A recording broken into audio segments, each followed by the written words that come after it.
વિદ્યાર્થી મિત્રો, આપણે પાઠ 4 વર્તનના જૈવિક આધારોમાં મગજની રચના વિશે જોતા. બરાબર, મગજ જે છે એની રચના કેવી છે? તો મગજ બે સરખા અડધ્યામાં વહેંચાયેલું છે, જેને મગજના ગોળાર્ધો તરીકે ઓળખવામાં આવે છે. અને આ બંને ગોળાર્ધો છે તે સ્વતંત્ર રીતે કાર્ય કરે છે, ડાબું ગોળાર્ધ અને જમણું ગોળાર્ધ. આ ઉપરાંત જોઈએ તો મગજના બહારના ઢંકાયેલા ભાગને મસ્તિષ્ક છાલ તરીકે ઓળખવામાં આવે છે. આ મસ્તિષ્ક છાલ છે એ ચેતાકોષોની બનેલી હોવાથી ચેતાકોષોનો રંગ છે ભૂખરો, એટલે એને ભૂખરા પદાર્થ તરીકે પણ ઓળખવામાં આવે છે. આ અંગે આપણે માહિતી જોઈ, પરંતુ ઉત્ક્રાંતિવાદના શરૂઆતથી અત્યાર સુધી છે હાલ આધુનિક યુગમાં પણ માનવ મગજનો જે વિકાસ છે એ સતત ચાલુ રહ્યો છે. નજીવું પરિવર્તન આવે છે, પરંતુ આ વિકાસ છે એ ક્યાંય અટકતો નથી. એટલા માટે છે મગજની રચના અને એનો વિકાસ અંગે આપણે માહિતી મેળવીએ તો જે છે આપણે જોઈએ તો મગજને સમજવા માટે 3 ભાગમાં વહેંચવામાં આવેલું છે. બરાબર, મગજની રચના છે થોડીક જટિલ છે, એટલે સમજવા માટે સામાન્ય રીતે 3 ભાગ દર્શાવવામાં આવેલા છે. તો પહેલો ભાગ જે છે મગજ કંદ અને નાનું મગજ, ઉપરાંત બીજો ભાગ છે સીમાવર્તી તંત્ર, અને ત્રીજું છે મોટું મગજ અને મસ્તિષ્ક છાલ. આ ત્રણેય ભાગ વિશેથી આપણે માહિતી મેળવવાની છે, એટલે કે એમાં કઈ કઈ બાબતોનો સમાવેશ થાય છે અને જેનો સમાવેશ થાય છે એની કામગીરી શું છે, અથવા તો એનો આકાર કેવો છે, સ્થાન કેવું છે, આ અંગે આપણે માહિતી મેળવીએ તો જોઈએ મગજકંદ અને નાનું મગજ. આ જે છે મગજકંદ અને નાનું મગજ એના વિશે જોઈએ તો મગજકંદ લંબચેતા, ચેતાસેતુ અને મધ્ય મગજનો બનેલો છે. આ મગજકંદ છે શેનો બનેલો છે? એક તો લંબચેતા એની સાથે જોડાયેલી છે.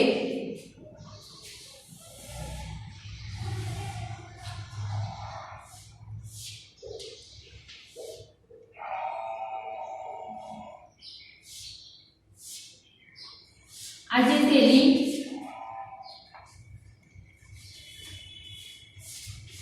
લંબચેતા કે મગજ અને કરોડરજ્જુને જે જોડતી ચેતા કહેવાય એને લંબચેતા તરીકે ઓળખવામાં આવે છે.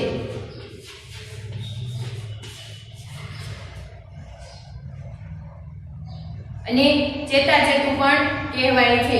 લંબચેતા અને મધ્ય મગજ, બરાબર, કે જે આ ભાગ જે છે આ એનો બનેલો છે કહી શકાય.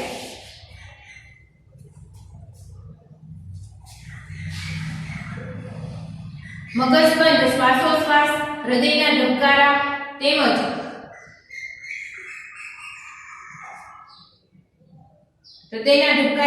ચાલવા અને ઊંઘવા જેવી ક્રિયાનું નિયંત્રણ કરે છે. આ જે મગજકંદ છે એનું કાર્ય શું છે? તો એ જે શ્વાસોશ્વાસ અને હૃદયના ધબકારા છે એના ઉપર નિયંત્રણ રાખે છે. આ ઉપરાંત છે એ ચાલવા અને ઊંઘવા જેવી ક્રિયાનું, બરાબર, કે ચાલવા અને ઊંઘવા જેવી જે ક્રિયાઓ છે નિંદ્રા સંબંધી, બરાબર, આ ક્રિયાઓ પર નિયંત્રણનું કાર્ય જે છે આ મગજકંદ કરે છે. આ ઉપરાંત જોઈએ ચેતાચેતુ નાના મગજ સાથે જોડાયેલ છે. ચેતાચેતુ છે એ શેની સાથે જોડાયેલી છે? આ જે પાછળનો ભાગ છે નાનું મગજ તરીકે ઓળખવામાં આવે છે, અને એ જે છે એ નાના મગજ સાથે જોડાયેલો છે. તે સ્વપ્ન અને ચાલવાની ક્રિયા સાથે સંકળાયેલ છે. ચેતાચેતુ છે એનું કાર્ય શું છે? સ્વપ્ન અને જે ચાલવાની ક્રિયા છે એની સાથે સંકળાયેલું છે. એટલે ટૂંકમાં ચાલવા સંબંધી અને સ્વપ્ન સંબંધી જે ક્રિયાઓ થતી હોય એ નાના એટલે કે જે ચેતાચેતુમાં થતી હોય છે. મગજકંદની ટોચ પર ચેતાકોષનો ઝુમખો બનેલો પિંડાકારનો અવયવ આવેલો છે, જેને થેલેમસ કહેવામાં આવે છે. આ જે મગજકંદ છે એની ટોચ પર આવી રીતે એક પિંડાકારનો ઝુમખો આવેલો છે. આને શું કહેવામાં આવે છે? થેલેમસ કહેવામાં આવે છે. એક જે છે મગજકંદની ટોચ ઉપર ચેતાકોષોનો ઝુમખો બનેલો છે, બરાબર, એટલે કે એક સાથે ચેતાકોષો છે અહીંયા ઝુમખામાં રહેલા છે, એટલે એને થેલેમસ કહેવામાં આવે છે. થેલેમસ બે મસ્તિષ્ક ગોળાર્ધ વચ્ચે આવેલો છે. થેલેમસ છે આ બે મસ્તિષ્ક ગોળાર્ધો છે એની વચ્ચે આવેલો છે, બરાબર, એક્ઝેક્ટ અહીંયા છે સ્થાન. થેલેમસ દ્રષ્ટિ, સંવેદન, દબાણ, પીડા જેવા સાંવેદનિક સંકેતો ગ્રહણ કરી મસ્તિષ્ક છાલના ચોક્કસ ભાગને મોકલે છે. આ રીતે થેલેમસ રિલે સ્ટેશનનું કાર્ય કરે છે. તો થેલેમસ છે એ મસ્તિષ્ક છાલ સાથે સંકળાયેલો છે. આ મસ્તિષ્ક છાલ છે, બરાબર, જે ભૂખરા રંગના પદાર્થની આવેલી છે. શું કહેવામાં આવે? મસ્તિષ્ક છાલ તરીકે ઓળખવામાં આવે. આપણે આગળ જોયું હતું કે મગજની ઉપર જે કવર આવેલું છે, બરાબર, આ મસ્તિષ્ક છાલ છે.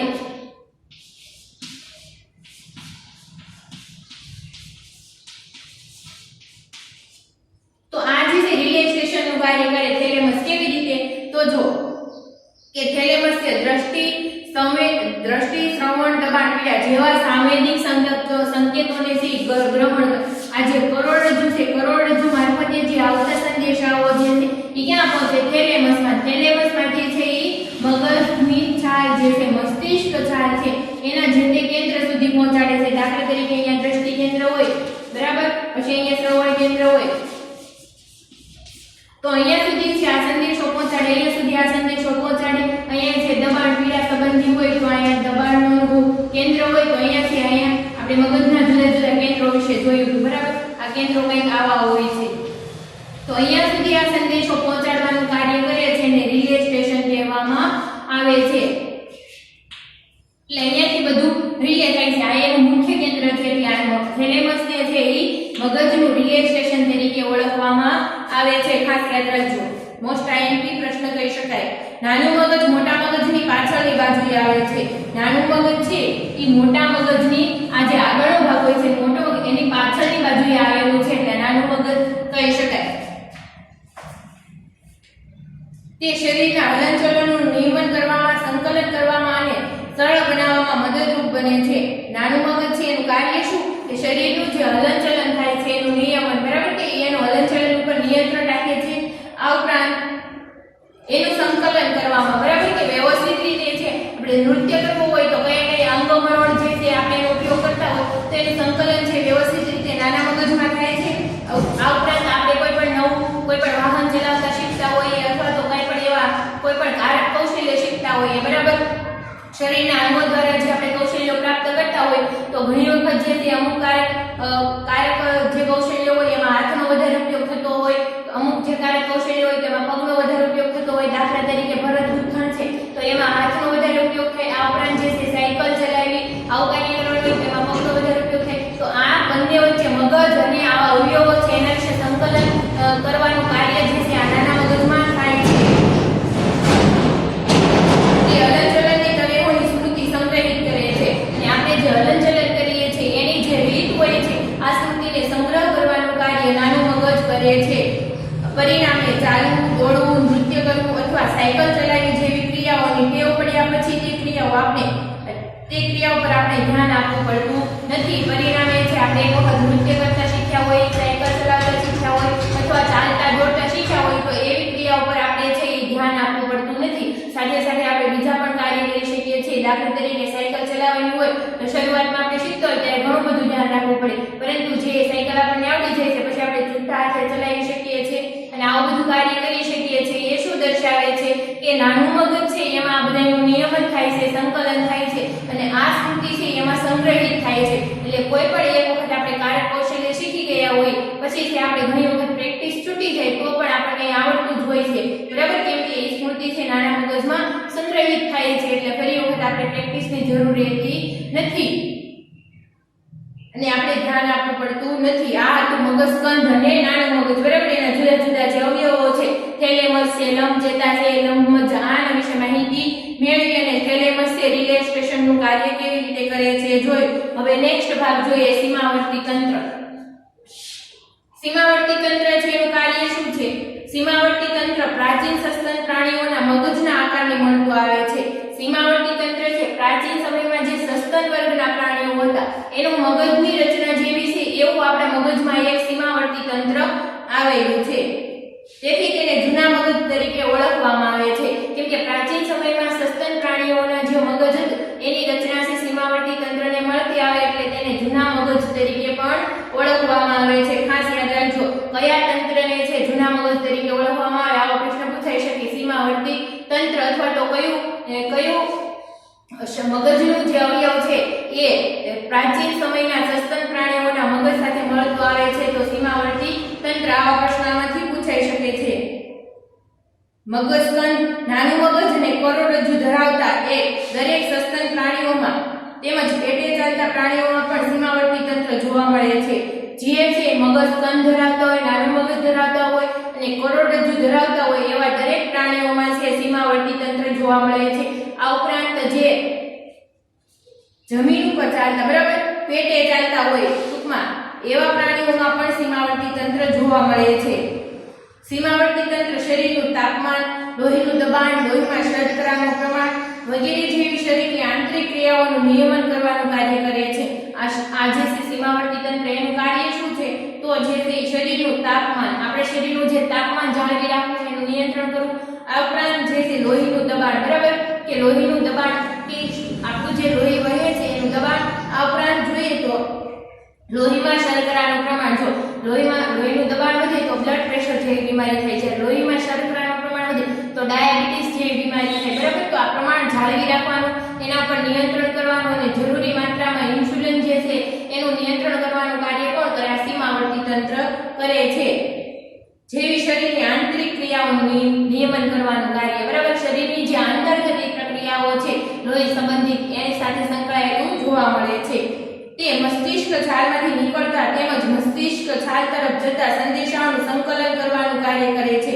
જે મસ્તિષ્ક છાલમાંથી નીકળતા સંદેશાઓ હોય અને મસ્તિષ્ક છાલ તરફ જતા સંદેશા હોય, આ સંદેશાનું સંકલન કરવાનું કાર્ય કરે છે. સીમાવર્તી તંત્ર હાઇપોથેલેમસ સાથે ગાઢ રીતે સંકળાયેલું છે અને સીમાવર્તી તંત્ર જે છે એ હાઇપોથેલેમસ સાથે ગાઢ રીતે સંકળાયેલું છે, બરાબર. અહીંયા જે છે હાઇપોથેલેમસ આવેલું હોય છે થેલેમસની બાજુમાં, તો એ જે છે એની સાથે સંકળાયેલું જોવા મળે છે. હાઇપોથેલેમસ દ્વારા થતી કેટલીક સામાજિક અને આવેગિક પ્રતિક્રિયાઓને અવરોધી આ ક્રિયાઓ પર તે વધારાનું નિયંત્રણ કરે છે. હાઇપોથેલેમસમાં થતી કેટલીક સામાજિક પ્રક્રિયા એટલે જે આપમેળે થતી પ્રક્રિયા હોય, બરાબર. દાખલા તરીકે આંખનું પટપટવું, એ જે છે સામાજિક પ્રતિક્રિયા કહી શકાય. ઉપરાંત શ્વાસોશ્વાસની ક્રિયા, લોહીનું જે હૃદયના ધબકારા, આ બધી છે કેવી પ્રતિક્રિયા કહેવાય? સામાજિક પ્રતિક્રિયા, જે આપણા શરીરમાં આપમેળે થતી પ્રતિક્રિયા હોય. અને અમુક જે છે આવેગિક પ્રતિક્રિયાઓ હોય, બરાબર. આવેગના સમયે જે છે આપણી અમુક પરિસ્થિતિ છે કેવી થઈ જાય છે, આપણે જે છે શ્વાસોશ્વાસ વધે છે, હૃદયના ધબકારા વધે છે, શરીરમાંથી પરસેવો છૂટે છે. તો આવી જે આવેગિક પ્રતિક્રિયા હોય એના પર વધારાનું નિયંત્રણ મૂકે છે. અને સીમાવર્તી તંત્ર હિપોકેમ્પસ, એમિગડાલા અને હાઇપોથેલેમસનું બનેલું છે. સીમાવર્તી તંત્ર છે એમાં 3 અવયવો આવેલા છે. કઈ? એક તો એમિગડાલા, હાઇપોથેલેમસ અને હિપોકેમ્પસ, બરાબર, નું બનેલું છે. તેના મોટા ભાગ કે જેને હિપોકેમ્પસ તરીકે ઓળખવામાં આવે છે, કે જે સીમાવર્તી તંત્રનો સૌથી મોટો ભાગ છે એને હિપોકેમ્પસ તરીકે ઓળખવામાં આવે છે. તે ભાગ સ્મૃતિ અને ખાસ કરીને લાંબા સમય સુધી માહિતીને સંગ્રહિત કરવામાં ભાગ ભજવે છે.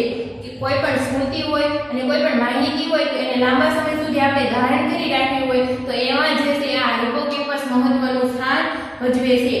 એમિગડાલા આક્રમકતામાં મહત્વની ભૂમિકા ભજવે છે. જ્યારે છે આક્રમકતાની પરિસ્થિતિ હોય ત્યારે એમિગડાલામાંથી અમુક રસદ્રાવો જે છે છૂટા પડે છે. સ્મૃતિ, આવેગો અને કેટલીક મહત્વની મૂળભૂત પ્રેરણાઓ સાથે પણ સંકળાયેલ છે. આ ઉપરાંત એમિગડાલા જે છે એની સાથે સંકળાયેલ છે સ્મૃતિ, આવેગો અને કેટલીક મૂળભૂત પ્રેરણાઓમાં મુખ્યત્વે ભૂખ, તરસ, ઊંઘ અને જાતિ ઈચ્છાઓનો સમાવેશ થાય છે અને એની સાથે છે આ એમિગડાલા સંકળાયેલ છે. હાઇપોથેલેમસ જોઈએ તો આપણા મગજનો એક નાનકડો ભાગ છે. હાઇપોથેલેમસ છે આપણા મગજનો કેવો ભાગ છે? નાનો ભાગ છે. પરંતુ તે વર્તનમાં મહત્વનો ભાગ ભજવે છે. પરંતુ નાનો ભાગ હોવા છતાં આપણા મગજ વર્તનમાં જે છે એક મહત્વની ભૂમિકા અદા કરે છે. ભૂખ, તરસ, જાતિતા જેવી પ્રેરણાઓ તેમજ આવેગાત્મક વર્તનમાં થતી શારીરિક પ્રક્રિયાઓનું નિયમન કરે છે. હાઇપોથેલેમસનું કાર્ય શું છે? જે મૂળભૂત પ્રેરણાઓ છે, આપણે ભૂખ, તરસ જેવી એ પ્રેરણાઓ તેમજ આવેગિક વર્તન છે એમાં જે શારીરિક પ્રક્રિયાઓ થાય છે આપણા શરીરની અંદર એના પર નિયંત્રણ રાખવાનું કાર્ય કરે છે. હાઇપોથેલેમસ અંતઃસ્ત્રાવી ગ્રંથિઓનું પ્રવૃત્તિઓનું પણ નિયંત્રણ કરે છે. હાઇપોથેલેમસ છે અંતઃસ્ત્રાવી ગ્રંથિઓની જે પ્રવૃત્તિ હોય છે એનું પણ નિયંત્રણ કરે છે. એટલે કે આપણામાંથી જે અંતઃસ્ત્રાવ, આપણા શરીરમાં જે અંતઃસ્ત્રાવ છૂટા પડે છે, બરાબર. દાખલા તરીકે છે વૃદ્ધિનો અંતઃસ્ત્રાવ હોય તો જો એના પર નિયંત્રણ ન થાય તો વ્યક્તિની ઊંચાઈ છે એ વધારે પડતી વધતી હોય છે. આ ઉપરાંત જે છે એ ઘણી વખત આ અંતઃસ્ત્રાવ જરૂરી માત્રામાં ન તો જે તે ઠીંગણા પણ આવવાની શક્યતા હોય, એટલે કે આંતરસ્ત્રાવ પર નિયંત્રણ કરવાનું કાર્ય કોણ કરે છે? હાઇપોથેલેમસ કરે છે. એના કારણે આપણા શરીરની શારીરિક વૃદ્ધિ અને માનસિક વિકાસ જે છે જરૂરી થઈ શકે. ઉપરાંત તે શરીરને સંતુલિત પણ રાખે છે. આપણા શરીરને કેવું રાખે છે? સંતુલિત રાખે છે. હવે નેક્સ્ટ જોઈએ મોટું મગજ અને મસ્તિષ્ક છાલ. મોટું મગજ અને મસ્તિષ્ક છાલ છે ત્રીજો ભાગ છે, બરાબર. મગજમાં થતી પ્રવૃત્તિઓનું નામ તો એમાં જોઈએ તો મોટું મગજ અને મસ્તિષ્ક છાલ ઉચ્ચ સ્તરની બોધાત્મક અને આવેગિક ક્રિયાઓનું નિયંત્રણ કરે છે. મસ્તિષ્ક છાલ વિના આયોજન, જટિલ કારક હલનચલનો કે પ્રત્યક્ષીકરણ કે વાણી જેવી ક્રિયાઓ શક્ય નથી. જો મોટું મગજ અને મસ્તિષ્ક છાલ છે એ ઉચ્ચ સ્તરની જે બોધાત્મક પ્રક્રિયાઓ છે, નિર્ણય લેવાની શક્તિ, સમસ્યા ઉકેલની શક્તિ, આવી બધી જે ઉચ્ચ સ્તરની સ્મૃતિ, તાર્કિક ક્ષમતા, બરાબર, આ બધી ઉચ્ચ પ્રકારની જે બોધાત્મક શક્તિ છે અથવા તો આવેગિક ક્રિયાઓ છે એનું નિયંત્રણ કરે છે. અને મસ્તિષ્ક છાલ વિના આયોજન, જટિલ કારક હલનચલનો, પ્રત્યક્ષીકરણ કે વાણી જેવી ક્રિયાઓ શક્ય નથી. જો મસ્તિષ્ક છાલ ન હોય આપણા શરીરમાં તો જ મગજમાં હોય તો એના વિના જે આપણે આયોજન અથવા તો જટિલ કારક જે પ્રવૃત્તિઓ છે એ ઉપરાંત પ્રત્યક્ષીકરણ એવું શક્ય બનતું નથી. મોટું મગજ માનવ મગજના 2.2 ભાગનું બનેલું છે. મોટું મગજ જે છે એ માનવ મગજનું છે એમાંથી 2/3 ભાગનું બનેલું છે. માત્ર 4 મીમીની જાડાઈ ધરાવતી મસ્તિષ્ક છાલ આખા મગજનું આવરણ બને છે. આ મસ્તિષ્ક છાલ છે એની જાડાઈ કેટલી છે? 4 મીમી, 4 mm કહી શકાય, બરાબર. આખા મગજનું આવરણ બને છે.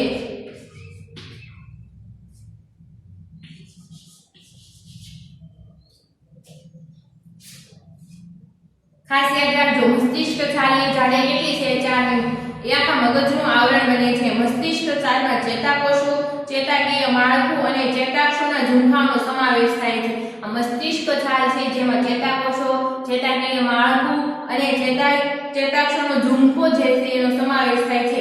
તેને લીધે તે સુગ્રથિત વર્તન, કલ્પના, પ્રતીકો, સાહચર્યો, ઈચ્છાઓ તેમજ તરંગો જેવી માનસિક ક્રિયાઓ શક્ય બને છે.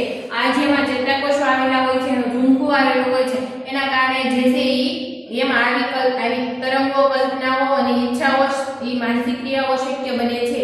મોટા મગજના 2 ગોળાર્ધો જુદી જુદી બોધાત્મક તેમજ આવેગિક ક્રિયામાં ભાગ ભજવે છે. મોટા મગજના જે 2 ગોળાર્ધો છે, બરાબર, મોટા મગજના ગોળાર્ધો છે, મોટા મગજનો ભાગ છે, બરાબર. અને અહીંયાથી જે મધ્ય મગજ અને નાનું મગજ શરૂ થાય છે, આના જે 2 ગોળાર્ધો છે એ ક્યાં ભાગ ભજવે તો જોઈએ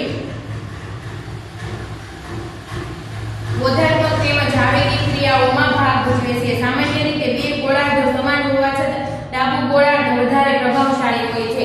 સામાન્ય રીતે આ બંને ગોળાર્ધનો ભાગ જે છે સમાન હોય છે, પરંતુ એમાંથી ડાબો ગોળાર્ધ છે એ વધારે પ્રભાવશાળી હોય છે. એટલે જે લોકો ડાબોડી હોય છે એ થોડી પ્રતિભા સંપન્ન હોય એવું આપણે જોઈ શક્યા હોય સામાન્ય કિસ્સાઓમાં, બરાબર. એનું કારણ શું છે કે એ લોકોનું જે ડાબું ગોળાર્ધ હોય છે એ વધારે સક્રિય હોય છે.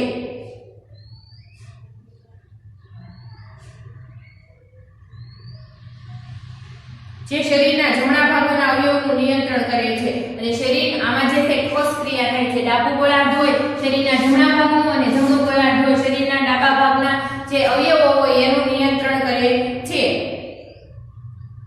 આ ઉપરાંત દરેક ગોળાર્ધના કેટલાક વિશિષ્ટ કાર્યો પણ છે. વાણીનું નિયંત્રણ હંમેશા ડાબા ગોળાર્ધમાં થાય છે. વાણીનું નિયંત્રણ હંમેશા ક્યાં થાય? ડાબા ગોળાર્ધમાં થાય. આ ઉપરાંત જોઈએ આ 2 ગોળાર્ધો ચેતાક્ષના મેદમય આવરણયુક્ત સફેદ ઝુંખા સાથે સંકળાયેલ છે. આ 2 ગોળાર્ધો કેવા છે કે ચેતાક્ષના જે સફેદ ઝુંખાઓ છે એની સાથે સંકળાયેલા હોય છે. મસ્તિષ્ક છાલનો બહારનો ભાગ ભૂખરા રંગનો હોય છે કારણ કે કોષ, શરીર અને લઘુતંતુઓનો બનેલો હોય છે. જ્યારે મસ્તિષ્ક છાલનો ભાગ છે ભૂખરા રંગનો હોય છે. આપણે જોયું કે કોષ શરીરનો બનેલો હોય છે અને લઘુતંતુઓ અંદર આવેલા હોય છે. અસંખ્ય ગળીઓ ધરાવતી મસ્તિષ્ક છાલ ખોપરીના આવરણમાં સુરક્ષિત હોય છે. આમાં જે છે ને અસંખ્ય ગળીઓ હોય છે, બરાબર, જે મગજની આપણે આવું જોઈ શકતા હોય. અને એ જે ત્યાં મગજની ખોપરીમાં મગજની જે ખોપરી હોય હાડકાનું બનેલું પડ હોય, બરાબર, આપણા મગજને રક્ષણ આપતું કવચ કહી શકાય ખોપરી એનું બનેલું હોય છે, એમાં સુરક્ષિત હોય છે. જો મસ્તિષ્ક છાલની ગળીઓ વિનાની હોય તો તેના કદ કરતા અનેક ગણી મોટી હોત, બરાબર. આ 4 મીમીની જાડાઈ ધરાવે છે. તો જો એ ગળી વગરની હોત તો એની જે કદ છે એના કરતા અનેક ગણી મોટી હોત. પરંતુ આ જે છે મસ્તિષ્ક છાલ આવી કંઈક ગળીવાળી જોવા મળતી હોય, આપણે આવું મગજની રચના છે સામાન્ય રીતે જોતા હોય, તો આ જે છે મસ્તિષ્ક છાલની રચના એવી ગળીવાળી જોવા મળે છે. હવે જોઈએ મસ્તિષ્ક ખંડો. એટલે મગજના છે જુદા જુદા ખંડો આવેલા છે. ચેતા મનોવૈજ્ઞાનિકો મસ્તિષ્ક ચાલને સારી રીતે સમજવા માટે મસ્તિષ્ક ચાલના ભાગો પાડી મગજના ગોળાર્ધોને દર્શાવે છે. ચેતા મનોવૈજ્ઞાનિકો છે આ મસ્તિષ્ક ચાલને સમજવા માટે એમાં છે એના ભાગો પાડે છે અને એ ભાગોને લીધે છે સારી રીતે આપણે સમજી શકીએ છીએ અને મગજના ગોળાર્ધો પણ દર્શાવવામાં આવે છે. મસ્તિષ્ક છાલ ઉપર એક ઊભી ખાંચ હોય છે જેને મધ્યસ્થ ખાંચ કે રોલાન્ડોની ખાંચ કહેવામાં આવે છે. આ જે મસ્તિષ્ક છાલ છે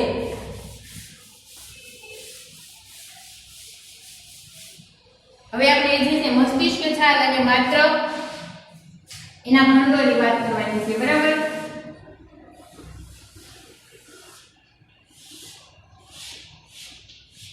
ચાર મીમીની જાડાઈ ધરાવતી, બરાબર. તો આ મસ્તિષ્ક છાલ છે એમાં જે ઊભી ખાંચ હોય છે, બરાબર, આમાં જે ઊભી ખાંચ હોય છે એને શું કહેવામાં આવે?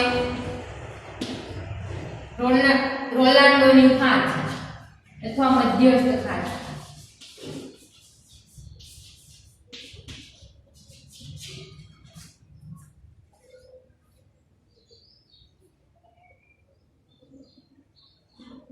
મધ્યસ્થ ખાંચ કે રોલાન્ડોની ખાંચ તરીકે ઓળખાય છે. નીચેના ભાગમાં આવેલી ખાંચ સિલ્વિયસની ખાંચ તરીકે ઓળખાય છે. નીચેના ભાગમાં જે આવેલી ખાંચ છે, બરાબર, આ સિલ્વિયસની ખાંચ તરીકે ઓળખાય છે. આના આધારે છે મગજના 4 સરખા ગોળાર્ધો પડે છે.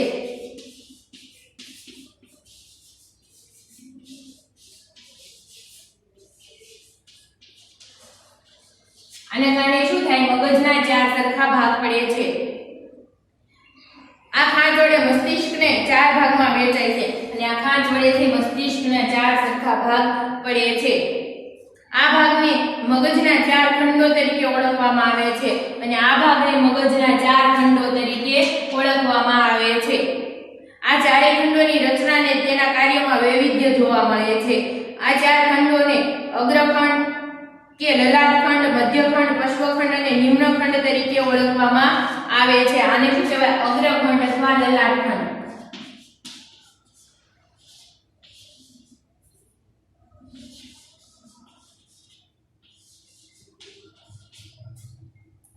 બરાબર. આ પ્રાંત મધ્યખંડ.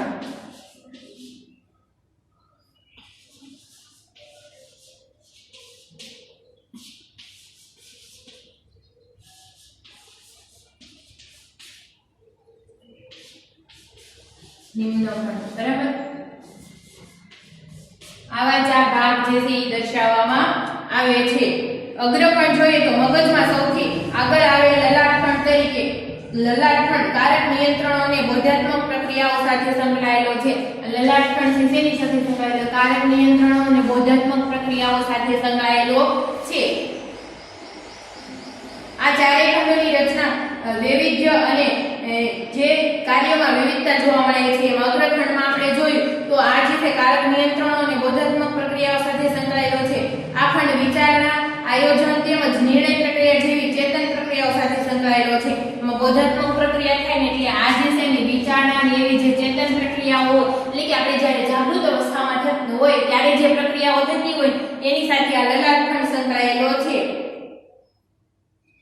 આ ખંડોને આકસ્મિક ઈજા થાય તો વર્તન અને વ્યક્તિત્વ પર વિનાશકારક અસર થઈ શકે. જો આ ભાગમાં આકસ્મિક ઈજા થાય, આકસ્મિક કોઈ પણ ઈજા થાય, અકસ્માત થાય ને આ કોષના જે આ ખંડના જે કોષો છે એ નાશ પામે તો શું થાય કે વ્યક્તિત્વ પર વિનાશક અસર થઈ શકે છે.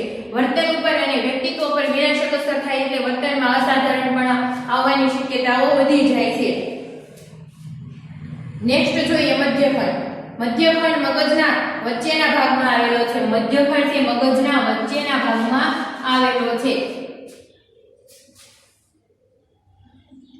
મગજમાં આવતા સાંવેદનિક સંદેશાઓનું નિયંત્રણ કરે છે.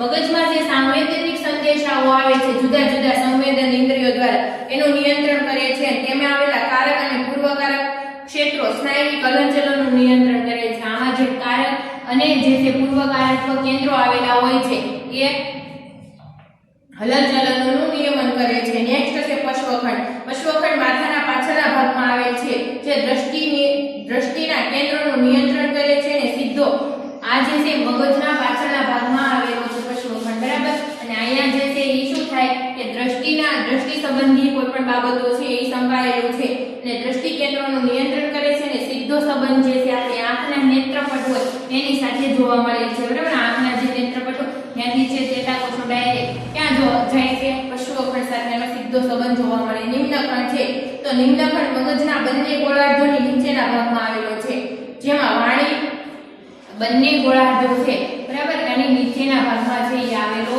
છે, જેમાં વાણી અને શ્રવણ પ્રતિક્રિયાનું નિયંત્રણ હોય છે.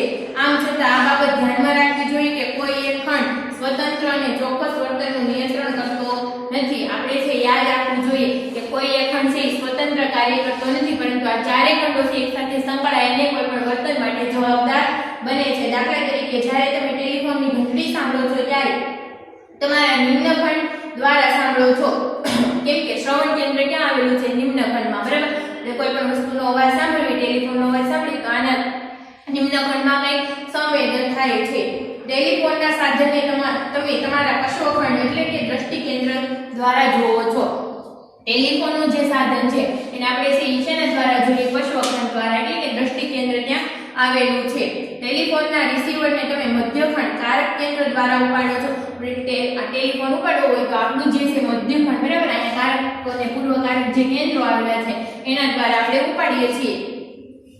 અને સામેની વ્યક્તિ સાથે વાતચીત પ્રક્રિયાનું સંકલન તમારા લલાટખંડમાં પ્રવેશે છે. સામેવાળી વ્યક્તિ જે કંઈ પણ માહિતી આપે છે એની વિચારણા બોધાત્મક પ્રક્રિયાઓ લલાટખંડમાં થાય છે. એટલે એના દ્વારા છે આપણે શું કરીએ છીએ, પ્રતિક્રિયાઓ આપીએ છીએ. જટિલ વર્તન સાથે સુમેળ સાધવામાં મગજના ઘણા વિસ્તારો સંકળાયેલા છે અને આપણું આવું વર્તન છે એ જટિલ છે, એની સાથે સુમેળ સાધવામાં આવા મગજના ખંડો છે એ ભાગ ભજવે છે, બરાબર. તો આપણે છે એ મગજની રચનામાં ત્રણ ભાગો જોયા: મગજ સ્કંધ અને નાનું મગજ, સીમાવર્તી તંત્ર, મોટું મગજ અને મસ્તિષ્ક છાલ. આ ઉપરાંત જે છે મગજના ખંડો, બરાબર, મોસ્ટ આઈએમપી કહી શકાય, અને એનું દરેકનું કાર્ય વિશે માહિતી મેળવી. અને આ જે છે દરેક ખંડો જે છે સ્વતંત્ર રીતે કાર્ય ન કરતા સમૂહમાં કાર્ય કરે છે. આમાં એક માનસિક પ્રક્રિયા જે ઉત્પન્ન થાય છે સમૂહમાં થાય છે, અને કોઈ પણ સંદેશા હોય છે એના આદેશો પણ સમૂહમાં જે ચેતા પ્રવાહ દ્વારા જે તે કારક અંગો સુધી પહોંચતા હોય છે અને આપણે એની સાથે પ્રતિક્રિયાઓ આપતા હોય એવું જોવા મળે છે. તો હવે નેક્સ્ટ આપણે કરોડરજ્જુ વિશે આવતા લેક્ચરમાં વાત કરીશું. આભાર.